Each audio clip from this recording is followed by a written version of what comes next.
Hello, everyone, and welcome to another episode of HR and Payroll 2.0. I'm Pete Tiliakis, and as always, I'm joined by the legendary Julie Fernandez. Julie, how are you? I'm doing great today. Thanks, Pete. Good, good. Look, we have an exciting episode again. We're going to be talking HR transformation today. But first, we wanted to get into some interesting news. We've got a handful of updates here that I think are interesting to share.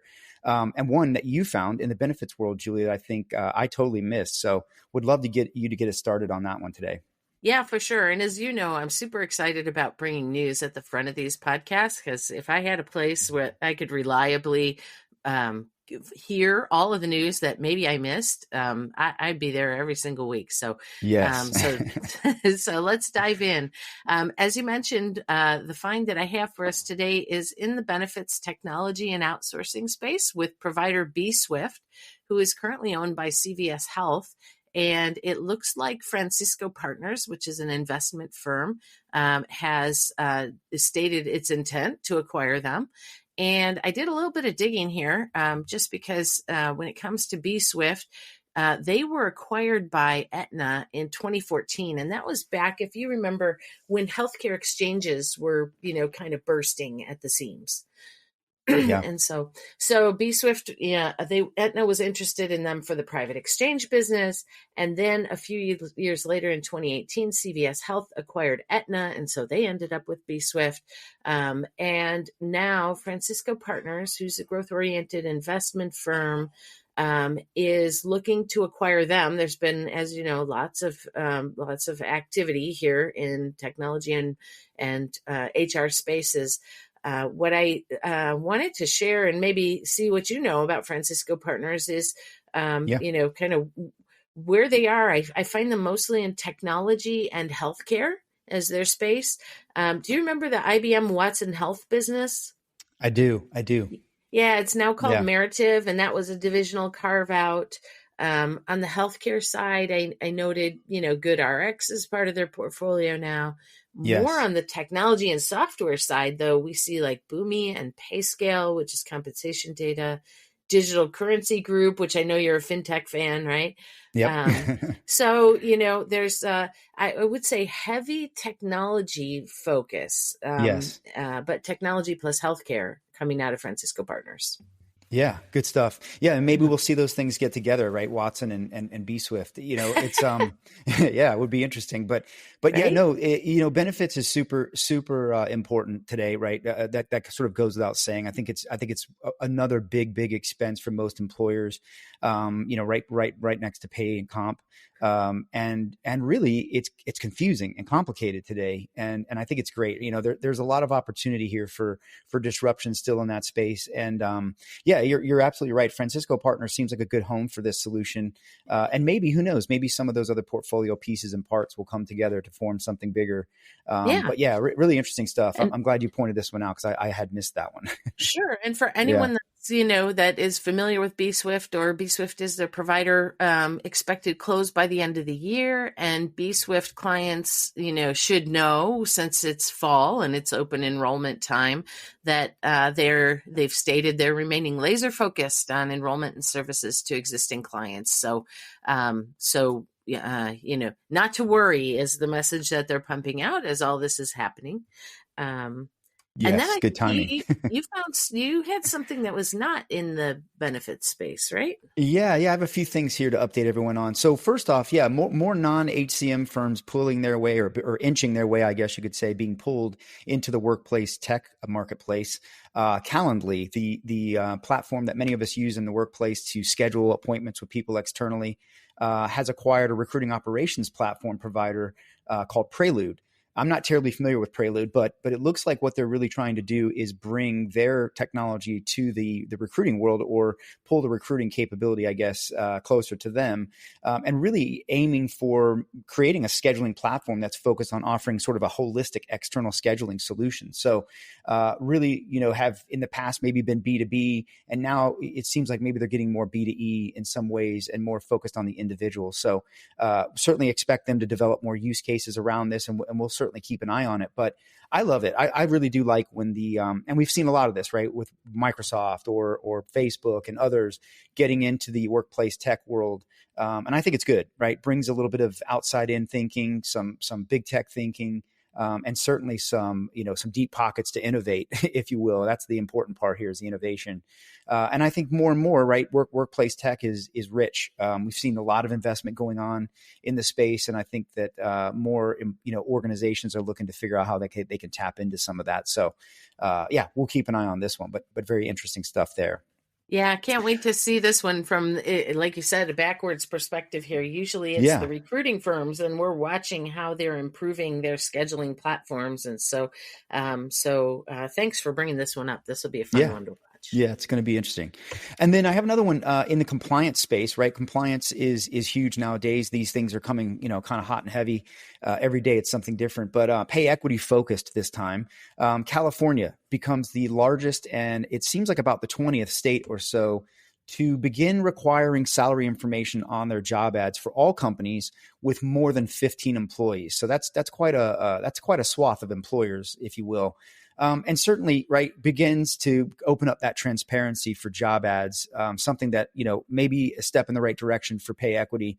I think it also opens up a bit of a can of worms for employers who now may have to, balance that with their internal employees, right, that they already have. If they're out there sort of showing these salary ranges, they better hope it's in line with the folks that they've already acquired or engaged in their talent pool. So, interesting, right? Good stuff in one way, but I think it creates a bit of challenge. But what are your thoughts on this? Do you think this is good, difficult, or how do you feel about it?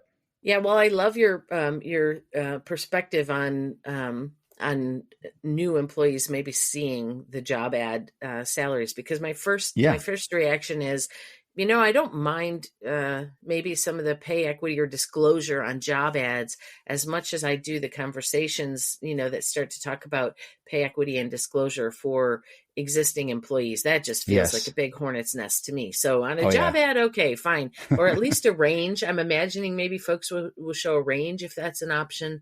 That to me is a little less problematic.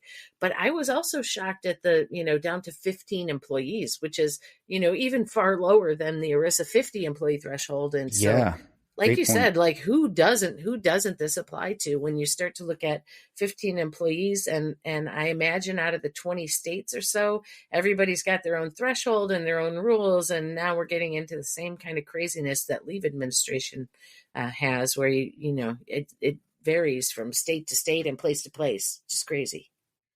Yeah, it's interesting, right? I mean, I think it's good. You're right. It is good for that transparency, but it does open up a can of worms. And and I think we're going to see more of this, right? I think more states are going to get on board, and I think you could see maybe even a federal requirement at some point, possibly, especially with the way ESG has become.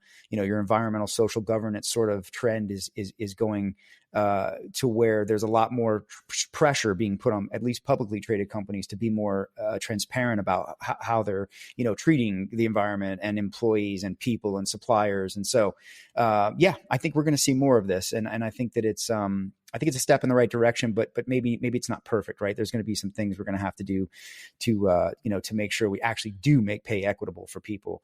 But I think it is at least a step that way. So good stuff. Good stuff. Great catch. Yeah. Great catch. Yeah. And I always say, right, we compliance is, it's painful today. It's very, very hot and heavy. It's good to be in the business of compliance. I know I work in that world for payroll, but there is help out there, to get these things dealt with, and expect to see more, right? I think we're definitely going to see more and more compliance coming down the pipe. So, okay. Sure. Time to get into our subject. And this week's subject is HR transformation, right? What does it actually mean anymore? That word gets thrown around a lot. We as analysts say it, advisors say it. And really, a lot of firms are out there on this path seeking the elusive HR transformation, right? Transformed HR. I like to say more lately, HR modernization. I feel like it's a little bit more, I feel like HR transformation is a little bit overused and a little nebulous. And I thought that's what we could do today, is maybe dig into this a little bit about, what is the meaning? What does it mean when we say HR transformation? What does it look like? What does it feel like? It's funny when I have interviewed organizations who have set out on these programs. A lot of times they will make the comment to me when we're interviewing them, I don't feel transformed. And it's hard to tell them what it should feel like, but we can certainly talk about what it will look like. Right. And I think that's what we aim to do. So I thought, Julie, we could start by maybe just with the definition, Yeah, if you will, great. if we could start there, and then maybe we could just go from there.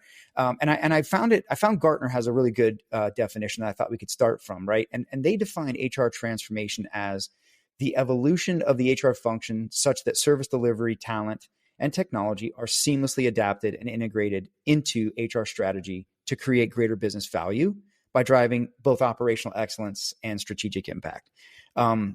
Sounds good, right? That's pretty much what you're aiming for, right? You're really I love the word evolve there, evolution. You're evolving the way you practice and do things to something greater, something more, future forward, future ready, if you will, much more agile. And hopefully that is integrated across both your strategy and your business, right? I think that's key.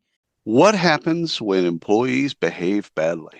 Boy, we could do an entire TV show, maybe a Netflix special on that. Well, Ryan and I sat down and recorded episodes for FAMA, and we asked practitioners, give us your most outrageous story. The sales leader that brings cocaine to work, whatever. Just bring us the outrageous, and it is funny. So if you need a laugh, which we all do from time to time, search for workplace misconduct wherever you get your podcast, and you'll find it. And trust me, you will laugh and cry, but you'll definitely laugh. All right. Thank you. But what are your thoughts on this definition? How do you feel about it? How would you define it from your perspective and your experience? Yeah, so I mean, who wouldn't look to a lot of those components that Gartner called out? But I feel like there might be an element that I want to make sure that I raise as well.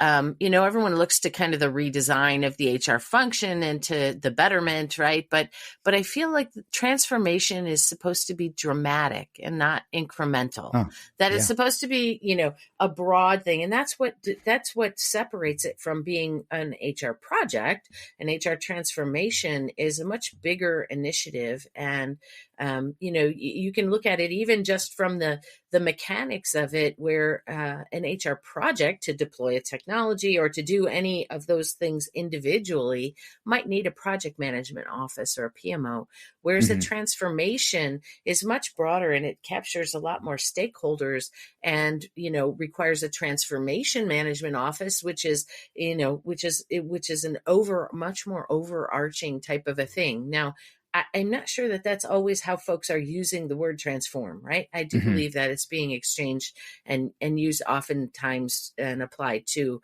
maybe a very large project. Yeah. Interesting. Yeah, no, that's an interesting take. And I mean, what do you think? I mean, it's hard to say what HR transformation should feel like, right? I think it should saying what it looks like is what we've described, right? Technology driven, right? Seamlessly integrated. HR and the business are working very closely together to execute on strategy for the business and helping them perform and giving them that agility. But what do you feel like it really ought to provide exactly? Can you speak to that a little bit? What are your thoughts on that? Yeah, for sure. Again, as I'm thinking of it as a more dramatic or a broader type of a change, I feel like reinvention at the core, right, is kind of important, and looking for major shifts in mindsets and roles and capabilities, and of course in the digital enablers. That's where folks tend to focus, and maybe that's why many people step back from whatever it is that they're working on and say, I'm not sure I feel transformed, because it isn't as dramatic or as broad reaching as it should be. When I think about how it feels, it should feel disruptive. And yet we've been so disrupted in recent years, whether you talk about disruption from the pandemic or politics, that I think there's a real opportunity to feel it settled by this, and settled into something new and different. It's maybe supposed to be a little bit unrecognizable compared to wherever you came from before, but unrecognizably better. Is kind of the feel part of it for me. Yeah, Um, yeah. I think sometimes that feeling is and I dig into a bit of quantitative and qualitative discussions in my past as an analyst, and I even now, right, I do some surveys in my current role, and one of the things it seems like is organizations, and I think they make this mistake of thinking, oh, if I buy fill in the blank best whatever, HCM, payroll, whatever the technology is, that if I put that in, that's it, right? I'm good. We should be transformed as a result. And I think that right. that's a mistake, because there's really a bit of work you have to do around that. And we can unpack that a little bit more, but I think that's where that word evolution comes in for me, is evolving yourself to use that technology as a vehicle to take you to something different. But I think a lot of firms underestimate the importance of that technology being just a vehicle and enabling that better practice and enabling that transformation and that disruptive change. But I think sometimes they fail to actually adapt. And I think what happens is they end up, going through this, sort of going through the motions, if you will, putting in the technology, not really doing the work on the back end or even the front end, because I think that's very important too. And then ultimately being a bit disappointed. So yeah, I think Yeah. there's, yeah, that's interesting stuff. We could actually probably unpack this part of it, for a while, to be honest. But so maybe, Julie, you could help me understand, or help our audience understand, like, where do you even start, right? I think you certainly have to have a clear goal of where you're trying to get to. You need a strategy, you need buy-in and all that. But where do you begin to figure out how to transform and how to get going and how to get that buy-in? Yeah, so I'm a big fan of being practical when it comes to not only where to start, but where you go.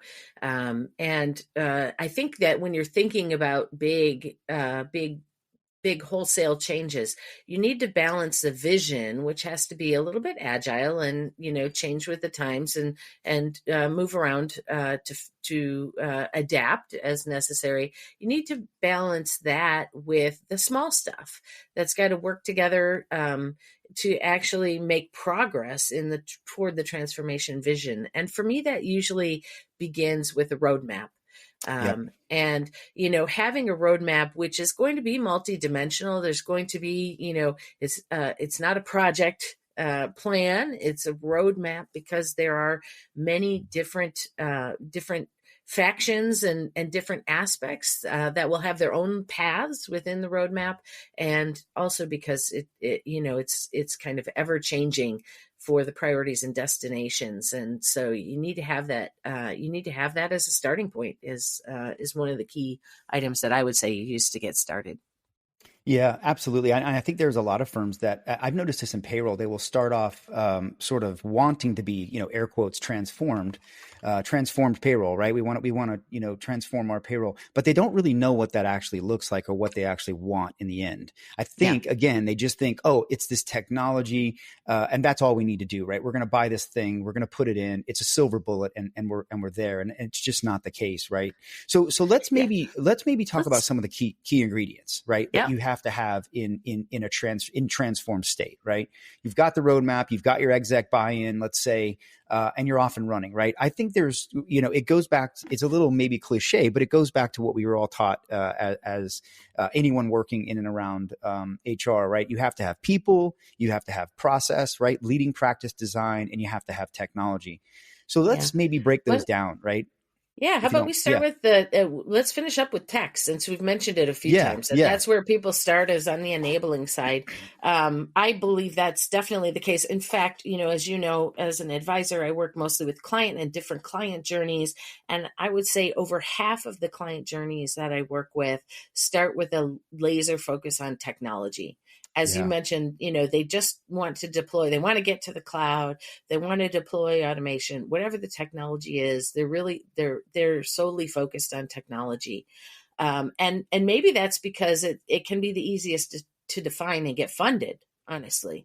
yeah, But then the other half of clients that are taking a journey will combine tech and service delivery right from the start, and they recognize that those two things go hand in hand. I wanted to share, just the magnitude of the impact that can have. So I worked with a client who started out defining their tech journey, hmm, and as we talked about transformation, they added the people and the process components, right? Ah, The other components.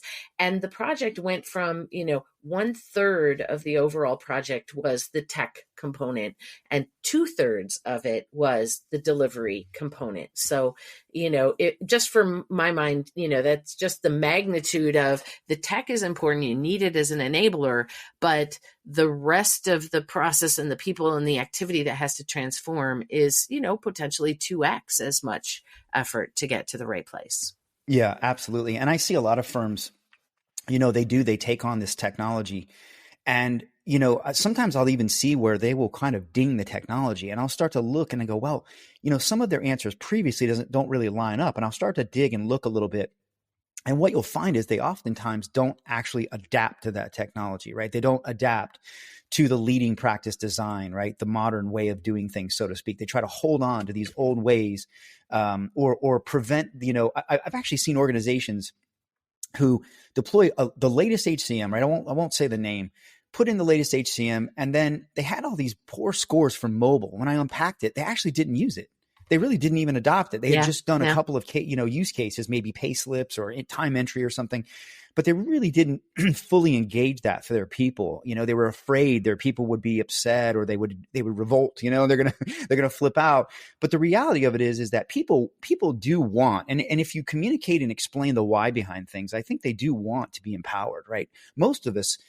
I mean, listen, we're all living on our mobile phones, right? Why shouldn't the capabilities that we have at home be available to us at the workplace? And why would you think that an employee wouldn't want that? I know it is generational. I know there's plenty of research around that. But the reality of it is that the technology today is really designed such that, there are multiple channels of engaging with it, and whether that be mobile or desktop or whatever. But the fundamental thing is, I think a lot of firms sort of stop short of actually utilizing the full power of the technology, right? And really moving themselves around the tech versus trying to move the tech around themselves. And I think that's one of the mistakes. In addition to thinking that it's going to be the silver bullet, which it just isn't. Right. So yeah. And so that leads us to, I think, the next most critical piece here, or one of the more critical pieces, and that is the process part of this, right? And again, I think you have a lot of organizations that try very hard to hold on to past ways and past practices. And sometimes those practices and ways made sense at the time that they were put into place, or that, they acquired something and that's just what came with it. But the reality of it is you've really got to, you can't automate the bad stuff, right? You can't. What does it really take to lead with impact in today's ever-evolving world? Welcome to Inside the C-Suite, the podcast where influence, energy, innovation, and empathy converge. Hi, I'm Christy Honeycutt, your host. Join me as I sit down with the boldest voices in leadership, visionaries who are not just making decisions, but making a difference. In every episode, we explore the heart of leadership. How do high-performing leaders harness their energy? How do they lead with empathy without losing their edge? How do they turn disruption into innovation and pressure into purpose? You'll hear unfiltered stories of adversity, resilience, and the raw moments that shaped true influence. This isn't about perfection. It's about presence, passion, and the energetic exchange that fuels transformation. Inside the C-Suite is your invitation to lead from a deeper place, with intention, connection, and courage. If you're ready to go beyond the surface and unlock what really moves leaders to action, hit subscribe and step inside. You can find us wherever you get your podcast fix. Inside the C-Suite, well, we're an energetic exchange. Let's lead with influence, live with energy, and create with empathy. The BARF. Breaking news, acquisitions, research, funding. It's the week that was. It's a wonderful way to catch up on the week that was the week prior. Kind of a John Oliver-esque type of show. Ryan and I pitch each other's stories. We laugh. It's fun. You can watch it on YouTube, but you can also subscribe to the podcast. Give it a listen. Give it a look. Thanks. Automate what you've been doing. You really need to create a machine-enabled sort of straight-through processing capability that is sculpted around leading practice design. And I think too many folks try too hard to hold on to the ways that they've done things, and it is to a detriment, or at least it is to an ill effect. But what are your thoughts on process around that whole concept, and how important it is to the to pairing with the technology? Yeah, so I think, there's probably two buzzwords, that have floated around process for quite some time now. The first is end to end, which is certainly important, and the other is best practice, right? Best practice processes, and everyone is aiming for those couple of things. But when I think about process and changing processes and looking at processes, I think about that both, as a grandiose concept, or on the big size. You have to harmonize. We're talking about configuring, not customizing, so you can get to SaaS. We're talking about doing that at a global scale, right? That's kind of the big process with the big P. And then, there's also the, more detail oriented incremental process with a small P, maybe, where we're talking about improvements. We're talking about redesigning, clarifying, automating, and both of those play a part in a transformation.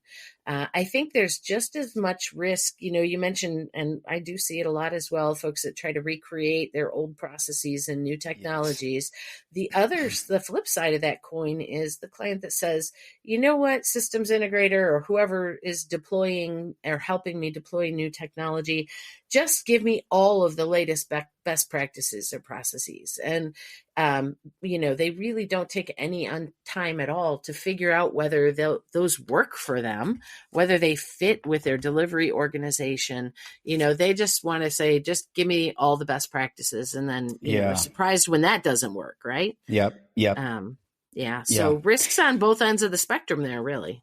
Totally. Yeah. And, I think this is an area that I think a lot of organizations, you have to actually do a lot of work up front, right? You mentioned harmonization and standardization just as a baseline, right? A lot of folks aren't even to that level yet to be able to begin transforming or adopting to a leading practice or best practice design. And so one of the things I really like the way about the way we approach things at Alight is we do a lot of, we have a very strong pro services organization that helps organizations get ready for this, right? Are you ready? Do you have the people? Do you have are the processes standardized? Are they harmonized? How far off from ready are you to begin transforming? And I think that's a very key piece that probably gets overlooked a little bit, maybe, especially I've seen that in payroll a bit. People just want to storm off and start putting in that technology and start harmonizing and getting everything going. But it's best to sort of step back and assess where you are and where you're trying to get to. And then I think you can do a better job of kind of saying, okay, look, we're way off or we're pretty close. We just need to do some things and we can really, take ourselves to the next level. So there's a lot of work to be done there. And then I think that kind of segues in, one thing I've stopped short of saying is change management, right? I think that's the other piece that is ultra critical in your process and in any of this. And that leads me to the third component, which is people, right? And I'll say it, people. You can't have enough emphasis. It really ought to be the first thing you talk about, right? People. Without people, you are not going, and the resources and skilled resources, right? You're not going to be able to get this done. And I think that a lot of times in these programs, a lot of people overload the people that are key to getting this work done, the subject matter experts they need to help them. And again, they skimp on the change management on the back end or even throughout. And that can't be overstated either, right? There's got to be a really good communication plan around this and a really good change management program to help make it happen. But tell me your thoughts on the people element of transformation, Julie, and what you see as far as the firms that are most successful, how they approach that part of it. Yeah. So there's the individual people and then there's the delivery model, right? And which people you have in which roles. And I think some of the reason that people is so important is that we see these changes. We see technology or self-service being pushed in. We see harmonization or changes to workflow and escalations as new processes are configured. But we don't see any change in the delivery model, or at least not the right amount of thoughtful and meaningful change up front. And so formally, we're not redefining how the individual HR organizations or people working in HR, how their jobs are changing to fit with the new environment, right? What should HR business partners be doing? How many do I even need? How do they work with a COE? What do they do? What are we doing in shared services, and how do we put more transactional support into shared services? And so the delivery model to me is, that's kind of your people roadmap, right? What's supposed to happen with my people, and how does that change? And how does the HR organization look different? And then there's the individual people side of things, right? So purposefully, looking at employees and managers and saying, what do we expect them to do now that they have self-service? And I think upskilling, right? We've both been in a world where upskilling was a big conversation starter, along with change management that you mentioned. Like, when your job is materially different and successfully reinvented, we actually cause disruption in the daily remit of the employee or the manager. And we need to work with that and figure out how we then upskill the employee base, so that they and the managers and the HR folks are all, settling into new roles and doing things differently. Yeah, no, absolutely. And that brings up a great point, right? We're seeing more of the HR role, the traditional past role of maybe the administrative part of it anyway, pushed down to frontline managers, right? Their technology, the way it's sort of designed today with the analytics, with mobile, with sort of the frontline manager is really getting a lot more involved in HR. And I think you're right, that's where that change management has to really be robust. And so many companies skimp on that. And it drives me insane, because I'll be honest with you, in 30 years, I have worked, and you have too. I know I've advised. I have been behind the scenes of deals. I have worked on many, many, many different aspects. I have yet to come across an employer who comes to the table and says, we are bang up at change management. We are so good at it that we have, you know what I mean? Like, it's just not their business, right? That's not what they do. And most organizations are not successful with it themselves. They need help. And I think that too many of them think that they can do it themselves, or maybe they think that they don't need it, or they can skip things. But I think that's where you almost have to double down, right? It is that change piece. Well, it's a big line item in a budget when you're trying to get funding approved. And so, and many times it does start out as, but when you come to the table and you need the actual funding approved, that's one of the first things that gets cut. Yes. Yeah, absolutely. So maybe let's pivot a little bit towards, one of the questions I have, is how do you know if you're doing this right? How certainly you want to measure, right? Measure, refine, repeat, right? But how do you know that you're measuring it correctly? And my interpretation of that is, you really have to be taking the pulse of the organization, I think, right? At the project level, at the program level, particularly at the people level, and maybe even incorporating some broader broader business data into that mix, right? So you can really assess this. But what are your thoughts on how do you know if you're doing it right? How do you know if you're on the right path? Yeah, well, so as you mentioned, it is a path and a journey. So it's a little bit different tactic than just managing a project from, day one to day go live. And I think a big part of that measuring is setting up the right level of transformation office, so that you are doing those things, broader than any particular go live or any particular start date, and that you are following your roadmap, which will extend beyond a particular project or a project life. The other thing that I think comes into, are you ever really there, or how are we doing it? Are we doing it right? In today's world, doing it right means you have accounted for, or you're able to address agility and innovation.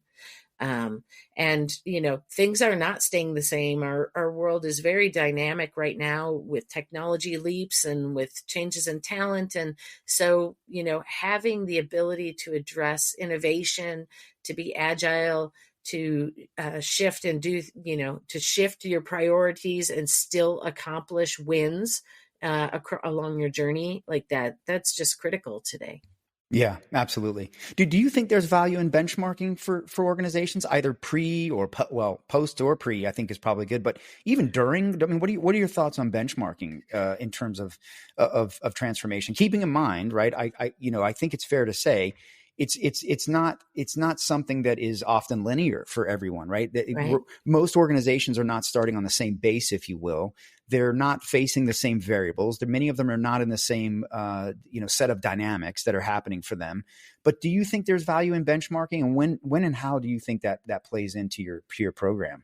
Yeah, so I do believe there's value in benchmarking, but I am one of those folks, like there's so many different ways to benchmark, Pete, and I think that oftentimes when people go into benchmarks, they go into benchmarks being led into benchmarks by whoever it is they think will help them or has the benchmarks, right? So I did a session at our Niamo, early Q1 area that unpacked a little bit the different types of benchmarks, but I think that's where people get into trouble with benchmarks. Just applying maybe not the right benchmark at not the right time. There's functional benchmarks, and those will give you, ratios and cost per stats. And they're really, made for broad comparisons about how I compare to who, right? Who am I even comparing myself to? Some quartile or, something that's best practice. So those have a role, and those, there's a place and a time for those. There's performance benchmarks, which are, specific measures about how many, how many transactions am I conducting? And those to me are really a flag for, has anything gone off the rails? It's an operational type of a benchmark, and they have a role also. The type of benchmark that I'm a big advocate of for service delivery, assessments and for transformation programs, and to try to figure out where you're going, are the cost of delivery benchmarks. And so here you're looking at data points that will support different strategic alternatives or technology choices. And so it's kind of the benchmarks that help light the way to your path in a transformation. And identify at a very high level, what happens if I go down this path or if I go down that path? Modeling. Have you ever wondered what really makes a generation tick? Who gets to pick the name? And why the slang keeps changing? Don't worry, I can help. My name's Dr. Megan Grace. On #Gen Z, I share the voices and experiences of Generation Z, how they're different from other generations, what moves them, and why they do what they do.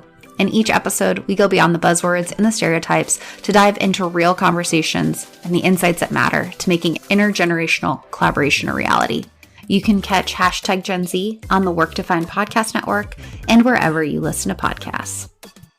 The business case modeling that goes along with it. Absolutely. So, it's a tool that I use often at many different stages, whether it's upfront, assessment and roadmap design, whether it's, to gauge where suppliers are coming in, whether it's to look at an existing relationship. These tools can be invaluable, but picking the right benchmarks for the right situation to answer the right questions, that to me, is maybe a whole episode. Yes.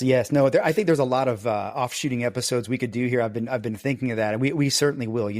That's what we're here for. But so maybe let's talk about a couple more things before we wrap up. Right? Are you ever actually there? I mean, do you think the transformation I believe it's more of a journey than a destination, right? I think you certainly get to a transformed state, right? You go through that dramatic change, you go through that disruptive move.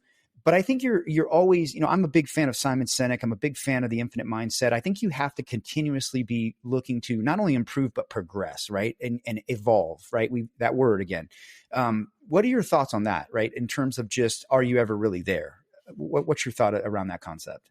Yeah, so I agree. It's big and it's a journey. I did mention, kind of some of the new dimensions that are coming into these transformation areas, not only the agility and innovation so that you can recreate or direct your journey as the circumstances dictate, or as your destination changes, or your priorities or your funding change. And it may. That's really... Yeah, that's really important. It usually does. These are multi-year programs usually. And then, there are some new wrenches being thrown into these programs. There's some new priorities, and a couple of those that, if they're not on your existing roadmap, they should include experience, right? So, experience is kind of a subset of its own, and focusing on not just the technology enablement, but then the experience is a dimension of a journey that many folks are adding, right now. And the second dimension that is becoming really important in today's conversations are skills-based talent management, right? So the idea that, that we not only need to focus on bringing in the right types of hires, but we need to focus on giving our existing talent the right experiences and using them more fungibly and understanding and developing their skills. So that there's some, many different ways to have a career path or pathway, that's becoming, that's a new part of the transformation journey that many companies are now starting to focus on. Yeah, absolutely. Absolutely. How about keys to success, Julie? What do you think are, we've talked about a lot of different things, right? Change management, good people, staffing your project, technology, right? Picking the right technology, I think is important. We may not have emphasized that, right? Picking the technology that is going to meet not only your current use cases, your unique use cases, but also those that you expect to have, in the future. You want to buy for the future for sure. But what else, right? What do you feel like are the keys to success that we maybe didn't mention already that we should highlight here? Yeah, well, for me, one of the big keys to success is just actually navigating a roadmap to something actionable. Yes. So, a lot of folks have, a lot of people have ambitions, right? They know where they want to go. It's usually something quite large and quite big. And then the question is, are you, if you can't get some big whopper of a funding, what are you doing? What progress are you making toward that roadmap? Are you just checking boxes, or did you really, have you really done anything meaningful? An example that I like to toss out there sometimes is, when HR business partners, the whole concept of HR business partners came around, the idea is that they're performing a more strategic role to the business units, right? Yes. And that was something very different than HR generalists who, kind of did a little bit of everything and a lot of transactional stuff. And I have in years yet to come into an organization that doesn't say we have HR business partners. And I'm like, really? Well, what are they doing? What exactly activities are they doing? And they're doing the same tasks as the HR generalists, where they just renamed them. So have I really transformed anything, or did I just, wholesale change the label or the name of my HR generalist to HR business partners? Is an example of checking boxes and not really getting anywhere, right? Yeah, that's a great point. Yeah, you're right. I think again, it goes back to the whole I don't feel transformed, right? These are the things that are going to give that feeling, air quotes, if you will. So yeah, we could go on and on here, but before we wrap up, I just wanted to sort of, I run into so many companies, and I'm sure you do too, right? That go off and they're still operating on their old ways, right? They're old, they've got legacy technology. You ask them, what are they using for this or that? And it's like, well, we've got, modern recruiting, or we've got modern learning, right? And we've integrated it back to our on-premise, whatever. And so many are putting this off and kicking the can down the road. And I know some of the technology platforms have enabled that a little bit. Some of it is, a fear, right? Some of it is a lack of funding. Some of it is not being really, mature enough to be ready, I guess, for some of this stuff. But what are your thoughts on firms that are putting this off, and what do you think around why that can't be anymore, right? What would you say to organizations that are kind of kicking the can down the road? Yeah, so I agree with you. There's no putting it off anymore, right? But I don't actually feel like transformation has to be, this ginormous effort. The idea in transformation is you're trying to get somewhere very different, and you have a roadmap, and that roadmap is compiled of big and small things, that all lead in toward the direction. They all support this, purposefully aligned idea or vision of where you want to be. And there's these concrete steps. And so that actually makes it easier to say, I don't have to put this off, really. Yeah. I just need to make sure that if now is the time, or funding isn't there, or resources aren't there, whatever my constraints are, or my limitations are, then now is the time for me to choose one of those smaller things that still brings me in the direction of my transformed vision. And, maybe that's in the readiness area. When we talked about processes, we talked about, harmonization of processes and simplification. Those things need to happen, and they will happen as part of going into, let's say, a cloud suite. Yeah. So Right. if you don't have the funding for the cloud suite, then start with the, process transformation, or start with, a lot of folks don't realize how incredibly important it is when you move into a cloud technology to harmonize your workflows and your escalations. So, if every business unit is different and some folks approve comp 1/1 and some folks approve comp 3/1, that becomes a challenge to deploy in a technology. And it's something, that's not easy to change in the organization. There are a lot of battles to fight, but you don't necessarily need big budgets and big project teams to work with something incremental that moves you in the direction of your overall strategic transformation.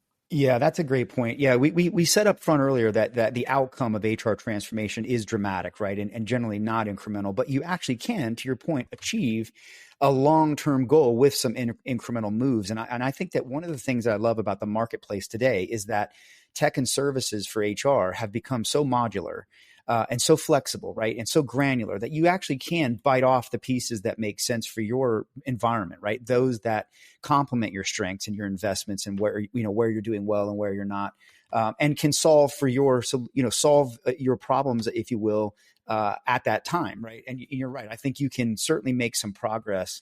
And I have seen organizations do it, right? To say, hey, we can't afford, or we're not ready for this big piece, but here we are going to go tackle this thing, and we're going to continue to make a little bit of progress, even though it's not the dramatic big HR transformation that we would like. That's right. So yeah, I think it's important. In today's tech world, not only are there the big things that can enable technology, but we have all sorts of apps and APIs and tools and automation routines. And to me, the funnest part of being an advisor is helping a client figure out where, what is my roadmap?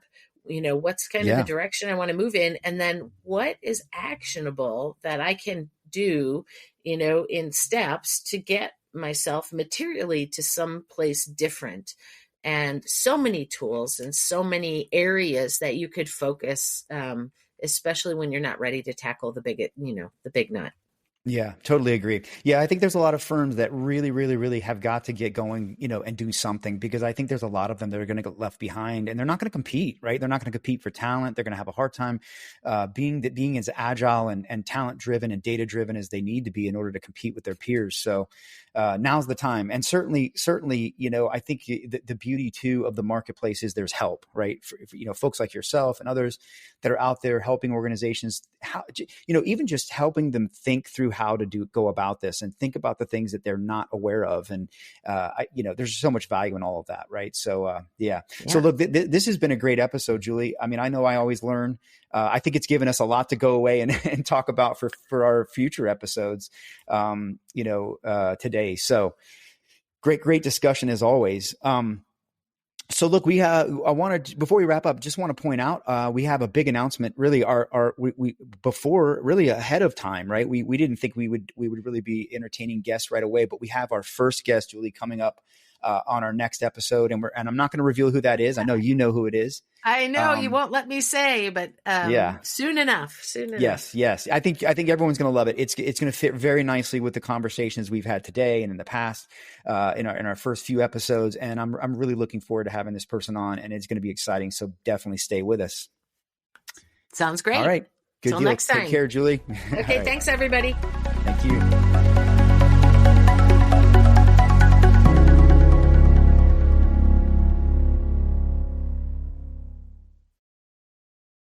I get it. The podcast just isn't enough.